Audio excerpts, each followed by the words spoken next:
In this edition of my blog, I'm going to return to the topic of theology. Today's topic is Anselm's ontological argument.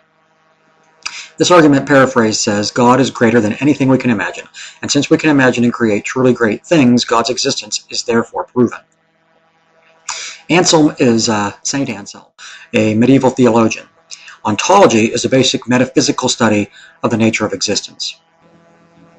Anselm defends this position by arguing that anybody who hears the words greater than anything we can imagine will understand what is meant.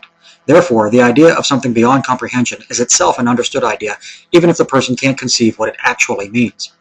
However, Anselm argues this creates a paradox between reality and imagination. In reality, if one understands that something greater than anything that has existed can be caused to exist, then it can exist in reality. For example, a greater painting than any yet painted could someday be painted. This is certain. However, in imagination, the limit is absolute. But reality is greater than imagination, since it is real and tangible. Therefore, that which is greater than can be imagined must exist in reality. Ergo, God exists. Okay, so how is this argument debunked? Well, many great philosophers, from Spinoza to Descartes to George Carlin, have taken a stab at it. Descartes, who I usually admire, had this to say: "But although in reality I might not be able to conceive of a God without existence, no more than of a mountain without a valley, nevertheless, as from the simple fact that I conceive a mountain with a valley, it does not follow that there exists any mountain in the world, so likewise. Although I conceive God as existent, it does not follow, it seems from that God exists.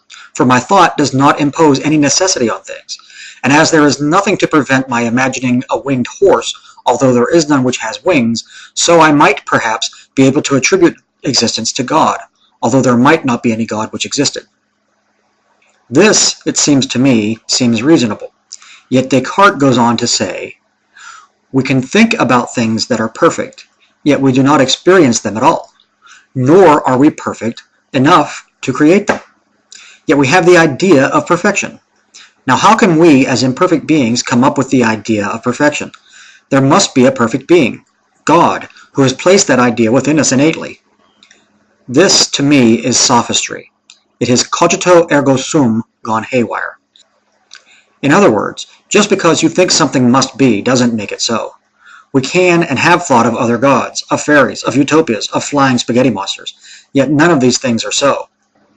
But my favorite proof that the argument is wrong is simply this. Substitute the word God with anything else, and the ridiculousness of the argument becomes apparent. A sandwich exists which is greater than any food we can imagine, and since we can imagine and create truly great foods, this sandwich's existence is therefore proven. I like to end these theological entries with a quote.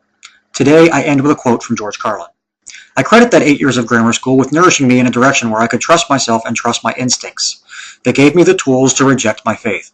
They taught me to question and think for myself, and to believe in my instincts to such an extent that I just said, this is a wonderful fairy tale they have going here, but it's not for me.